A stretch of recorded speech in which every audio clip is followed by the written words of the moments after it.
Good afternoon, it's June and we are talking today about thermal bridges. And we had that already, but we just scratched the surface. And I want to go a little bit more deeper into that. And I think you remember this picture from two presentations ago. I want to show you now the typical thermal bridges. So one, for example, is A. That's where insulation between inside and outside is worse than in normal cases.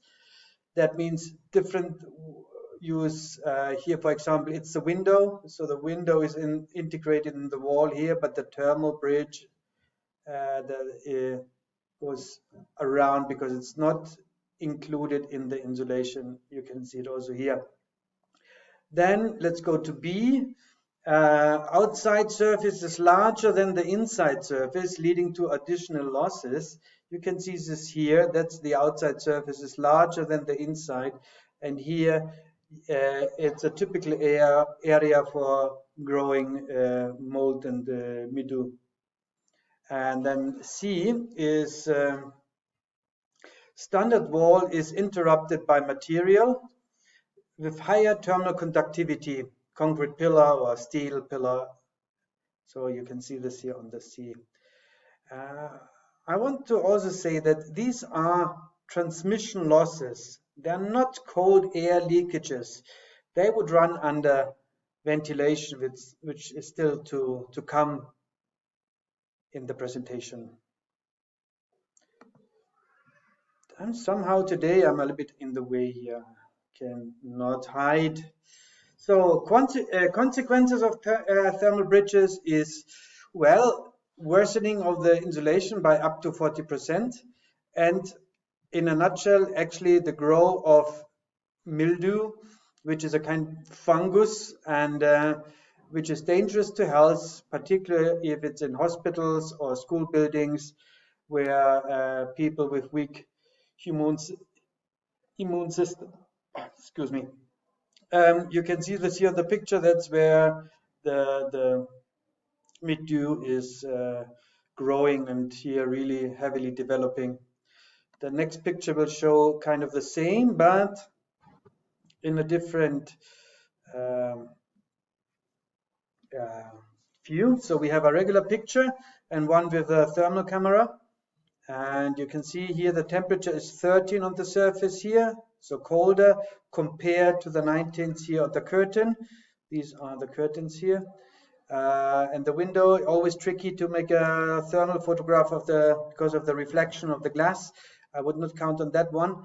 But here you can see there's a thermal bridge, and you can see the mildew and the mold is growing quite heavily there. So there are other typical thermal bridges at buildings. So these are balconies, here are balconies. And what you can actually do is to remove them, that would be one way, and attach them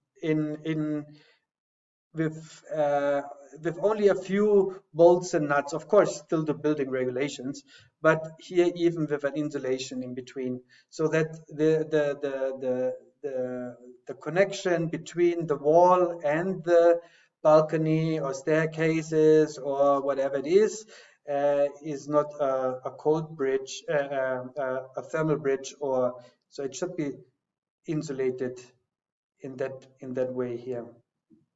So massive overhangs are quite a problem.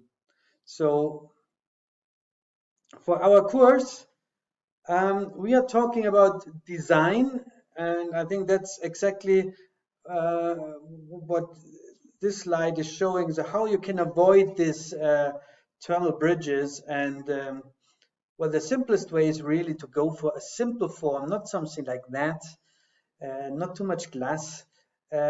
You need a continuous insulation layer all around the building. If you break it up, there are always gaps and some small a niche where the air can go through to insulate this very interesting design of that building, but to insulate these enormous balconies and surfaces here is very difficult and actually not really um, useful and economically. With every insulation here, you cannot do it as it would be a nice continuous insulation layer.